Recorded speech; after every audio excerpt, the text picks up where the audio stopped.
Zeus observó la tierra desde el borde del Olimpo, con la indolencia de un rey que conoce sus propias tormentas.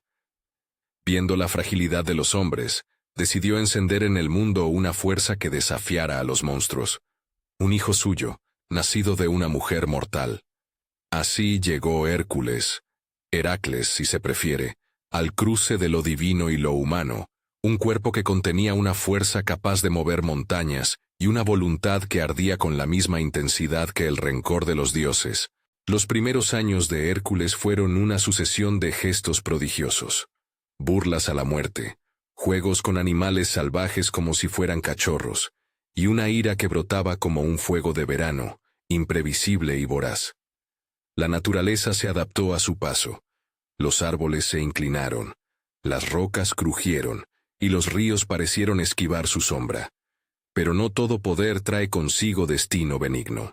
En lo alto del Olimpo, Hera, esposa de Zeus, miró con ojos turbios aquella nueva vida que recordaba la infidelidad de su esposo, y decidió que donde había orgullo, habría castigo. No era solo odio, era la necesaria demostración de que los favores de Zeus no se conceden sin coste. Hera aguardó, y cuando la ocasión vino, sembró en el pecho de Hércules una locura obstinada como la metálica canción del destino. Bajo ese embate, el héroe se volvió una máquina de dolor. En un día que parecía no tener alineación con los astros, en la calma de su hogar, la oscuridad cayó sobre su mente y sin conciencia, destruyó lo que más amaba, su esposa y sus hijos. Cuando la lucidez regresó, encontró un paisaje de ceniza, y eso fue peor que cualquier castigo físico. La verdad de sus manos manchadas y la ausencia irreparable de las voces que lo necesitaban, lo hollaron hasta el centro del alma. La culpa que lo consumió fue un abismo frío. No buscó excusas ni olvidos. Viajó a Delfos, con pasos que ya no sabían si pertenecían a un mortal o a una criatura hecha solo de remordimiento, y consultó al Pitio. La respuesta fue simple en su crueldad. La expiación pasa por el servicio. Euristeo, rey de Micenas, dispondría las pruebas que limpiarían su culpa. Euristeo, que celebraba desde su palacio la cobardía como virtud, vio en la condena una oportunidad para ostentar poder y humillar a aquel hombre cuya sombra amenazaba su trono. Zeus, en un gesto paternal y contradictorio, prometió la inmortalidad como final de la ruta. Si Hércules cumplía, su nombre sería llevado al Olimpo. Era una recompensa celestial que brillaba como un faro lejano, pero envuelta en cadenas humanas. Así comenzaron los 12 trabajos de Hércules, una marcha de 12 pruebas ordenadas por un rey y supervisadas por una diosa que lo odiaba. No eran tareas para la mera fuerza. Cada encargo fue un espejo que mostraba no solo lo que Hércules podía derrotar fuera, sino lo que debía soportar dentro. Con la promesa de inmortalidad pendiendo como una inscripción mortecina sobre su cabeza, partió hacia el primer desafío, sin saber cuánto de su propia alma dejaría en cada victoria. Si te interesa la mitología clásica y quieres acompañar este trayecto hasta el Olimpo, suscríbete y sigue la serie. Hay más voces antiguas esperando ser contadas. El león de Nemea vino primero como toda amenaza que anticipa el destino. Silenciosa, impecable y hecha de una piel que ninguna arma podía penetrar. Nemea tenía un rey de pelo dorado que poseía una ferocidad antigua. Su rugido abría brechas en la noche y su aliento olía a hierro y a la tierra seca de las colinas. Los aldeanos hablaban de la bestia como de un juez con garras, una criatura que cerraba la boca del camino entre las granjas y la seguridad. Euristeo exigió su piel como trofeo, que Hércules trajera la cabeza del león, y con ella la prueba de que iba a someter el mundo salvaje. No hubo estrategia compleja ni truco en la primera hora de la contienda. Hércules fue. Entró en la cueva donde la bestia se ocultaba y la encontró, inmensa y dormida, como un corazón que late lento y mortal. La primera embestida fue de fuerza viva.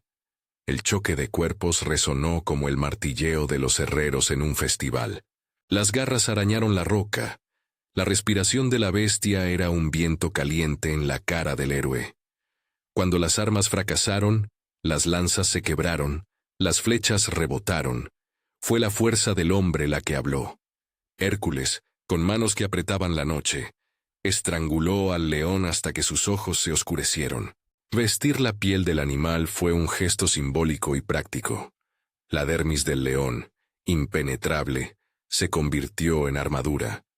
Pero la victoria trajo también una soledad nueva. Cubrir su cuerpo con esa totalidad de muerte fue como aceptar un manto que no podía desprender. Le recordaría para siempre la fragilidad de quienes lo rodeaban. Los aldeanos lo celebraron.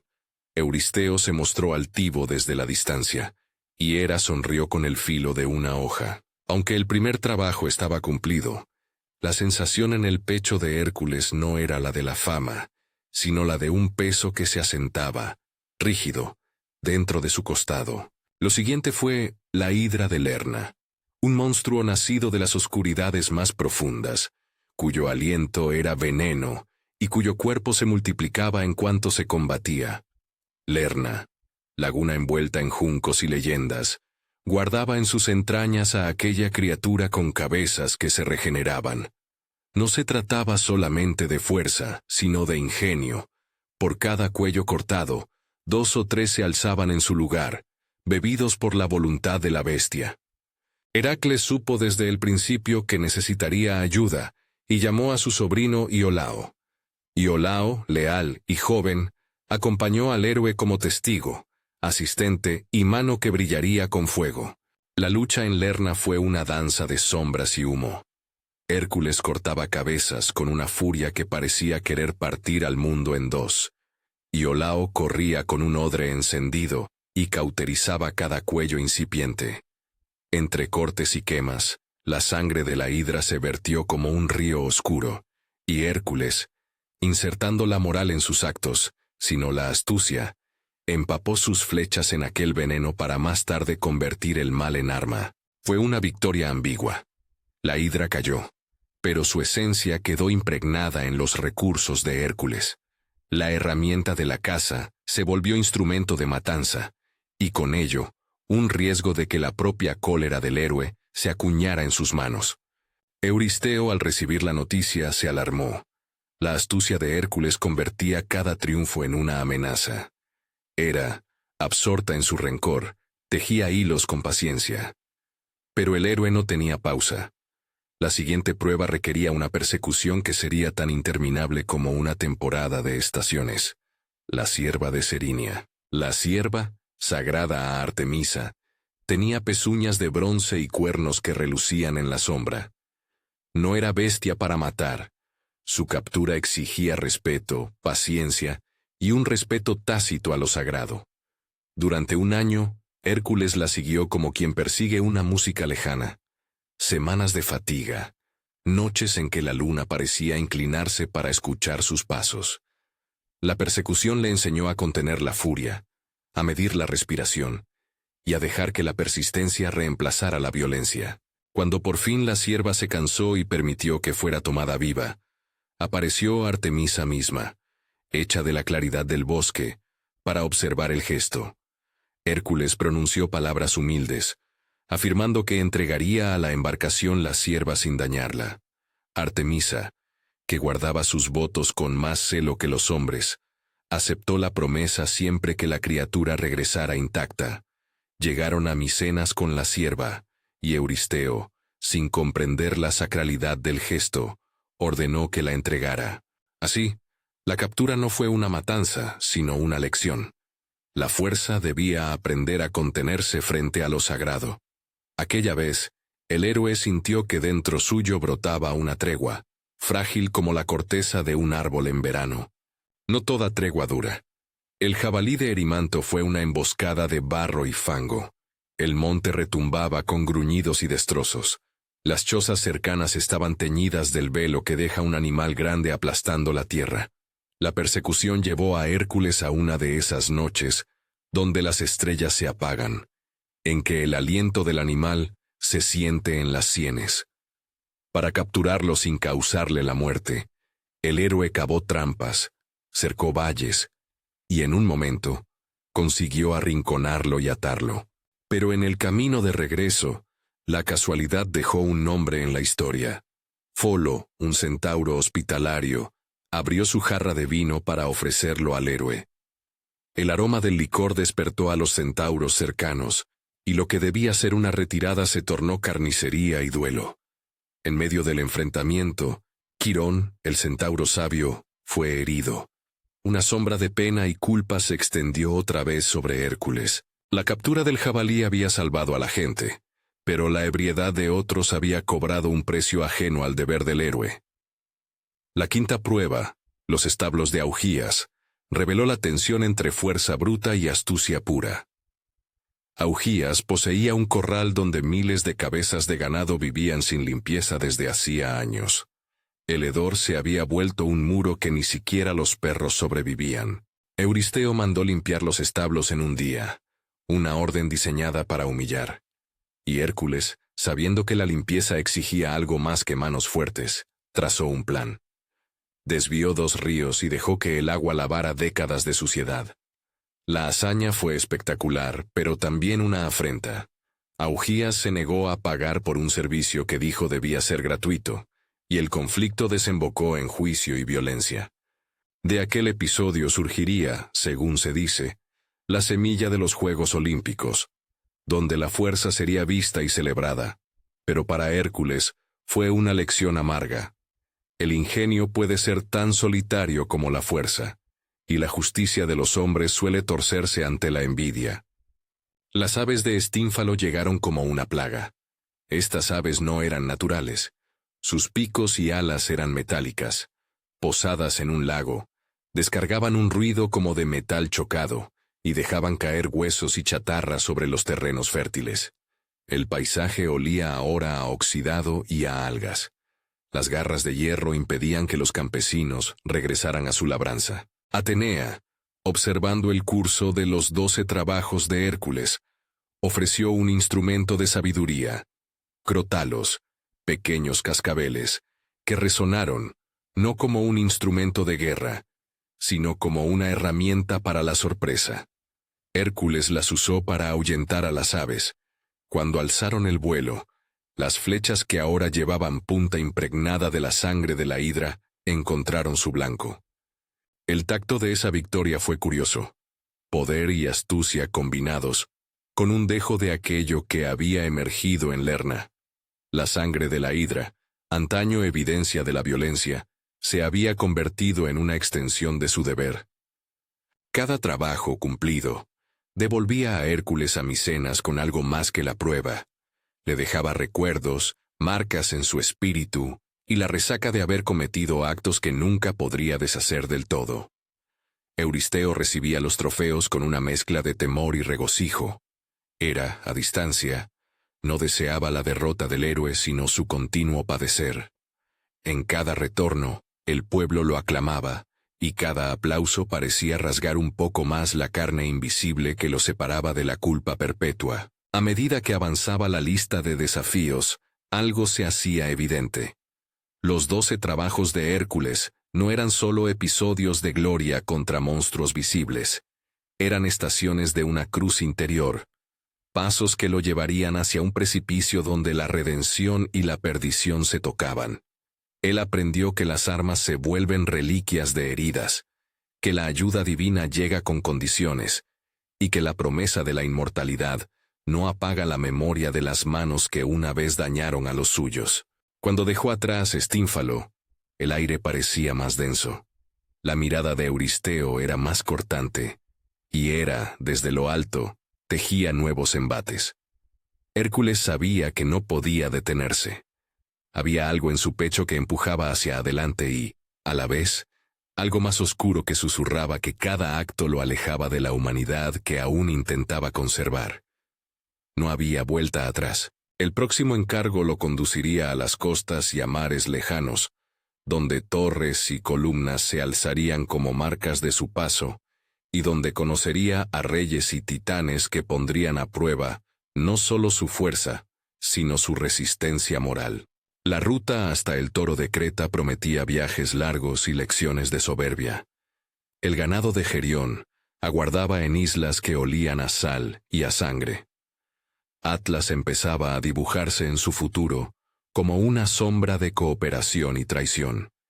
Y mientras tanto, en Micenas, Euristeo encomendaba la siguiente prueba con la satisfacción de quien cree que la aguja del tiempo pronto se romperá en manos del condenado. Los 12 trabajos de Hércules continuaban, y con cada puerta que el héroe cruzaba, una nueva mano invisible cerraba otras detrás de él. La fuerza que lo había hecho legendario era también una cuerda que lo ataba a una cadena de sucesos que no le dejarían descanso. En la penumbra de una taberna cercana a los muelles, un marinero contaba, con voz temblorosa, que en el oeste se alzaban columnas de humo, donde Helios podría haber visto corpus y sombras. Hércules, al escuchar, apretó el puño. No por furia, sino porque la promesa de Zeus le tironeaba del alma como un faro que no siempre guía, sino que reclama.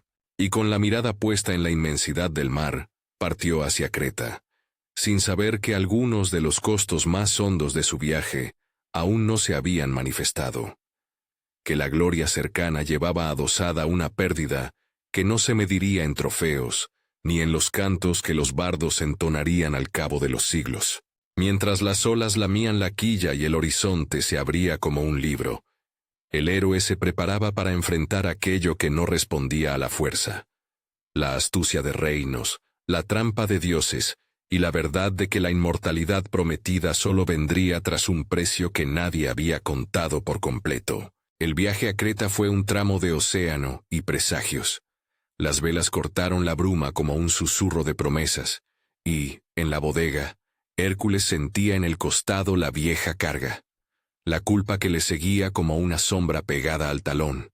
Creta le aguardaba con la memoria de reyes y toros nacidos de la furia divina. Minos, al reclamar a un toro enviado por Poseidón, había rechazado el sacrificio que correspondía, y del desdén nació un animal que encendió la tierra con su temple.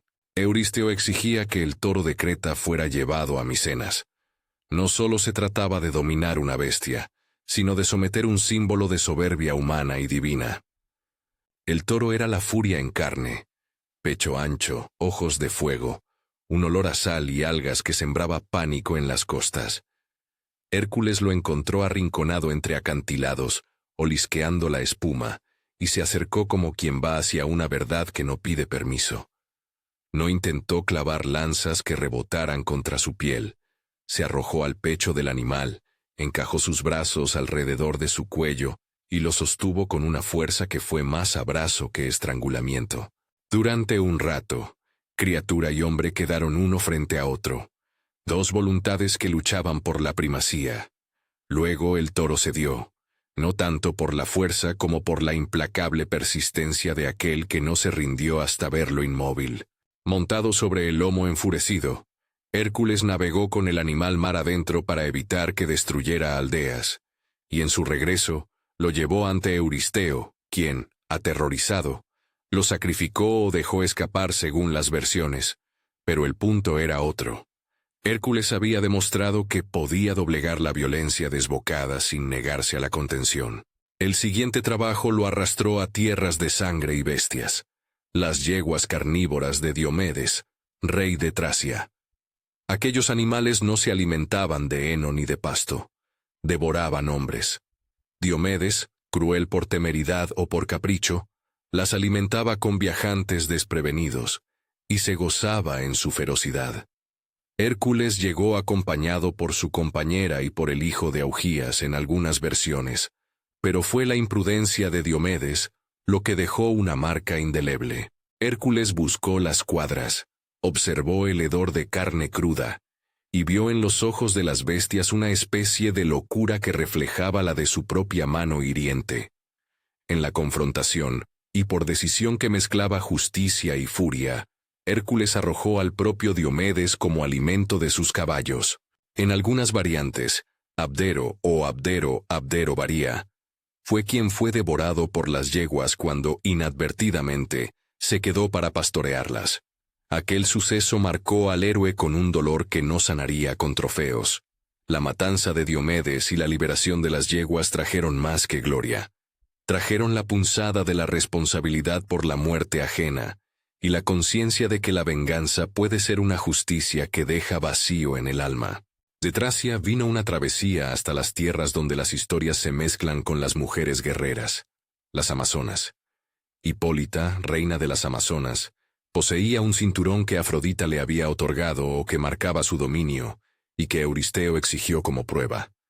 Cuando Hércules arribó, la reina lo recibió con hospitalidad, y la posibilidad de entrega amistosa del cinturón apareció como un camino sin violencia. Pero Hera, siempre atando hilos, sembró sospecha. Disfrazada o susurrante, despertó a las amazonas contra el héroe, o provocó un malentendido que acabó en combate. Hipólita cayó en la lucha. Según algunas versiones fue asesinada por un compañero que creyó traición. Según otras murió en manos de Hércules. El resultado fue el cinturón en manos de Hércules y una mancha más en su conciencia. Aquella victoria, más que un trofeo, fue la evidencia de que incluso los gestos de paz pueden ser rotos por el rumor divino, y que la intervención de los dioses transforma la intención humana en tragedia. El viaje hacia el extremo occidental, hacia la isla de Eritia, fue un rito de distancia y resistencia. Gerión, señor del ganado, era un adversario compuesto de tragedia absoluta. 3 cuerpos bajo una sola cabeza. Una figura que concentraba el desafío de la multiplicidad. El ganado de Gerión pastaba en praderas bañadas por vientos que olían a sal y hierro. Su vigilancia la ejercía Ortus, perro de 2 cabezas, y el propio Gerión montaba en una forma de arrogancia triplicada.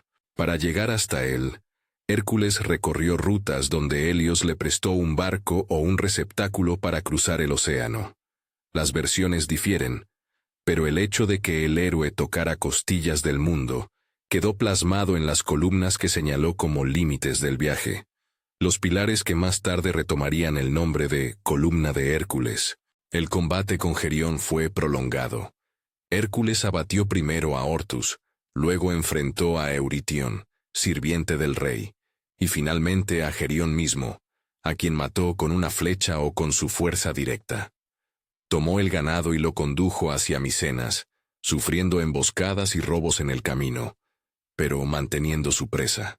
Aquella conquista de rebaños no solo llenó barcos y predios, reafirmó la ley de que el esfuerzo del héroe es una caminata a través de regiones donde la hospitalidad no es segura y la soberbia tiene cuerpos concretos. Habiendo domado animales y tumbado reyes, llegó la hora de las manzanas doradas, un encargo que parecía simple en su imagen y cruel en su ejecución. Las Hespérides guardaban manzanas que otorgaban brillo, y en algunos relatos, longevidad. Su jardín estaba resguardado por una serpiente inmensa, Ladón, y por ninfas recelosas. Euristeo, con la astucia de quien sabe poner a prueba algo más que músculo, ordenó que Hércules trajera las manzanas. El problema era que las Hespérides no eran fáciles de asaltar, y el jardín se hallaba al margen del mundo conocido, protegido por laberintos de roca y por la vigilancia de los dioses. En su marcha, Hércules encontró a Prometeo encadenado, una figura que había sufrido por dar fuego a la humanidad. El héroe, con una mezcla de compasión y pragmatismo, liberó a Prometeo de su tormento. El titán, en gratitud, ofreció la información que desentramaría el camino hacia las Hespérides. Pero no bastaba con la información. Hacía falta la fuerza de Atlas o el ingenio de fingir una alianza. Atlas, que soportaba el peso del cielo, poseía las manzanas en el jardín que visitaba. Hércules propuso una transacción. Él sostendría el cielo por un rato si Atlas descendía a buscar las frutas. Atlas accedió, alegre por soltar su carga, por un respiro, y volvió con el fruto en las manos. En ese instante, la astucia de Hércules se volvió un arma, no por la violencia directa, sino por la capacidad de engañar a quien llevaba la eternidad sobre los hombros. Atlas, tentado por la comodidad de volver a ser libre, pensó en dejar la tarea a Hércules y marcharse con las manzanas, pero Hércules fue más rápido en su razón. con palabras suaves y una trampa diseñada para la nobleza del titán, le pidió que sostuviera por un instante de nuevo, aprovechando el gesto para tomar las manzanas y marcharse. En otras variantes, Hércules combate al Adón. En otras mata al dragón o lo distrae. El punto que queda al descubierto es que la misión de las Hespérides subrayó algo que recorría todos sus trabajos. No siempre la fuerza física era suficiente. La astucia, la promesa rota, la alianza con seres mayores y los intercambios morales eran parte esencial de su peregrinaje. Al regresar a Grecia con las manzanas doradas en su poder, cargó no solo con un fruto luminoso, sino con una lección. Había aprendido a negociar con el mundo divino y a apalancar favores que no eran limpios. La sangre vieja aún manchaba su memoria. Cada gesto de alianza exigía un peaje que a veces no se veía en el momento. El último de los encargos lo aguardaba en el umbral del mundo de los muertos. Pedir a Hércules que bajara al Hades a traer a Cerbero no era solo tarea de fuerza, era la más simbólica de las pruebas, la que tocaba la frontera entre lo vivo y lo que yace más allá. Cerbero, guardián de 3 cabezas, saliva negra y un cuerpo que resonaba con el rumor del inframundo, era más que una bestia, era la custodia misma de la muerte. Hércules viajó a través de sombras y puertas donde los lamentos tienen nombre, y los nombres se pierden. Ante Hades, el dios del reino subterráneo, surgió una negociación distinta. No hubo lucha de armas, sino de respeto y voluntad. Hades permitió que el héroe se llevara a Cerbero bajo 2 condiciones: que lo hiciera sin armas, y que respetara a las figuras que moraban abajo, a las voces que pedían ser oídas. La escena en el Hades fue una de las más extrañas que pudo vivenciar un mortal. Perséfone observó desde su trono, como una reina que compadece sin despliegue. Las sombras murmuraban, reconociendo a quien llegaba de la superficie. Hércules, sin espada ni lanza, se lanzó contra Cerbero y lo sometió con la fuerza de sus brazos, haciendo las mandíbulas, soportando el hálito fétido y la resistencia triplicada. El combate no fue glorioso en forma clásica. Fue distinto. Fue un remolino de carnes y gritos ahogados. Al final, con Cerbero atado, ascendió, llevando la bestia a la luz. Euristeo, al ver al monstruo, cayó del terror a humillación. Ordenó que lo devolviera, incapaz de soportar que la muerte misma hubiera pasado por sus puertas. Hércules obedeció la orden, devolvió a Cerbero a su reino, y sintió, quizá por primera vez, el peso de haber tocado aquello que nadie debía perturbar. Con la captura de Cerbero, la cadena de servicios llegó a su final formal. Euristeo proclamó que los trabajos estaban cumplidos, y en la ceremonia de liberación, esa que en la corte se mezcló con reconocimiento y rencor, hubo aplausos y miradas. La promesa de Zeus de conferirle la inmortalidad siguió colgando en un horizonte difuso. La restitución social no borraba la memoria de los actos ni la pérdida que lo había impulsado a servir. Hércules regresó a la vida pública con honores, con la etérea idea de redención vacilante, y con el mundo dándole la espalda y la alabanza según convenía. Por un tiempo, la libertad pareció brillar. Se celebraron juegos, se erigieron estatuas, los bardos cantaron hazañas que borrarían, en la memoria popular, los días oscuros. Pero la narrativa humana cuenta también los intersticios donde la gloria no cura. Y fue en esos intersticios donde nació lo que habría de destruirlo. Hércules encontró de nuevo un hogar en medio de la fatiga del mundo. Se casó con Deyanira, mujer de noble estirpe, y en la vida domesticada creyó hallar algo que los laureles no daban: calma. Deyanira era rama de una familia que conocía testigos de violencia, y su amor fue un intento de recolección de las cosas rotas del héroe. Pero incluso en lo doméstico, la sombra de la tragedia no se apartó. En un cruce donde los caminos se llenan de destinos, apareció Neso, centauro guardián de pasos. Al internarse el matrimonio en un río, Neso ofreció ayudar a cruzar a Deyanira, y fue entonces cuando, por orgullo o por lujuria, intentó arrebatarla. Hércules, impelido por la ira, disparó su flecha envenenada con la sangre de la hidra. Neso cayó, pero en su agonía dijo palabras que serían veneno por siglos.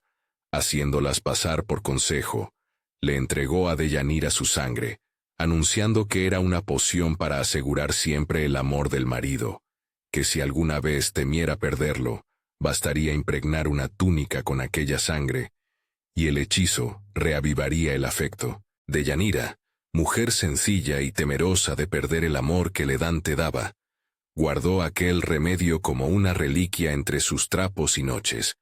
Pasaron años de convivencia donde Hércules anduvo entre hazañas y trabajos menores, entre homenajes y tareas que lo llamaban por doquier. Sin embargo, la inseguridad se posó sobre Deyanira como un insecto en la miel de su ternura.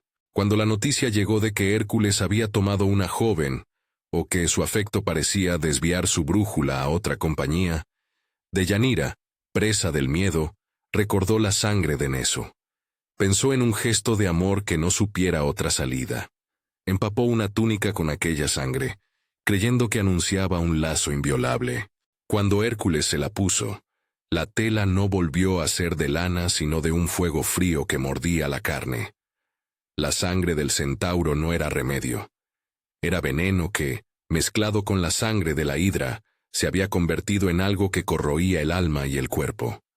La piel de Hércules comenzó a arder con un fuego que no venía del exterior, sino de la traición y la superstición. Intentaron arrancarle la túnica, cortar la carne, apagar lo que el ladrón de silencios había prendido. Nada calmó la llama. La agonía fue larga y tremenda. El héroe, que había soñado con la inmortalidad, se encontró deshaciéndose en un sufrimiento que nadie merecía ni entendía del todo. La pira funeraria fue, en su brutal sencillez, la última escuela del héroe. Los amigos, los que habían seguido su estela, construyeron leños y colocaron al hombre consumiéndose sobre la madera. El humo olía a resina y a la mezcla de sal y tierra que habían vivido. Algunos relatos cuentan que fue Filoctetes quien encendió la pira, otros que Hércules, incapaz de soportar la tortura, pidió que lo ayudaran a la muerte.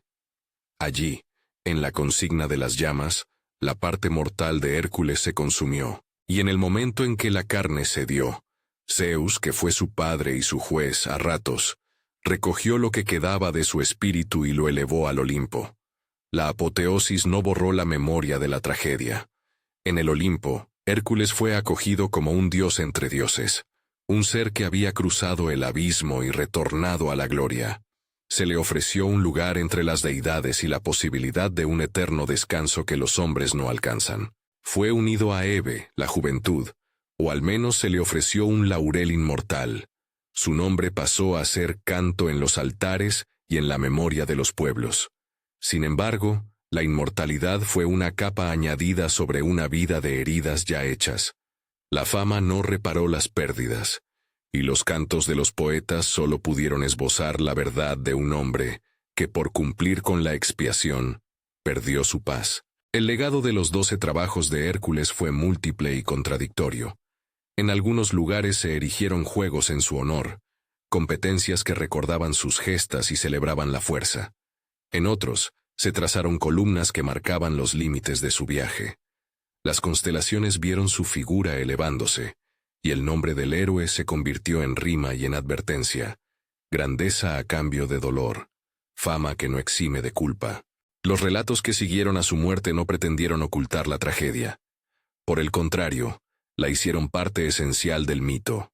Un héroe que alcanza el Olimpo no es necesariamente un ejemplo sin tacha, sino una figura de doble filo que, al salvar al mundo, también lo desgarró. Si se mira a través de las edades, lo que permanece de los 12 trabajos de Hércules no es solo la lista de monstruos abatidos o los trofeos colgados en salones. Es la lección de que la fuerza, por poderosa que sea, no borra la responsabilidad del alma. Que la intervención divina puede ser tanto ayuda como trampa. Que la expiación es trabajo continuo y que la redención, cuando llega, nunca borra las huellas del paso. Hércules alcanzó la inmortalidad, sí, pero la inmortalidad que le ofrecieron los dioses fue la conclusión de un camino sembrado de pérdidas. Su nombre quedó inscrito en la roca y en las canciones, pero su historia recuerda que la condición humana, aunque marcado por lo divino, conserva su paisaje de dolor. Los 12 trabajos de Hércules terminan como empezaron, con una contradicción: fuerza y fragilidad, gloria y luto, divino y humano, trazan una figura que no se deja simplificar. Él fue, a la vez, destructor y salvador, víctima de una ira que no escogió, y artífice de su propia leyenda. Sus hazañas quedaron inmortalizadas en relatos que los oyentes repetían junto al fuego, y cada generación volvería a ellas para encontrar algo distinto: coraje, advertencia, enseñanza. Si este viaje por la mitología te ha atrapado, cuéntame en los comentarios, ¿cuál de los 12 trabajos te parece el más humano? ¿Y por qué? Comparte este relato con alguien que ame las historias antiguas y suscríbete para seguir explorando mitos que, como el de Hércules, nos recuerdan que la gloria siempre tiene un precio. Los 12 trabajos de Hércules siguen siendo, hoy como ayer, una lección sobre lo que cuesta ser grande en un mundo donde los dioses deciden y los hombres pagan.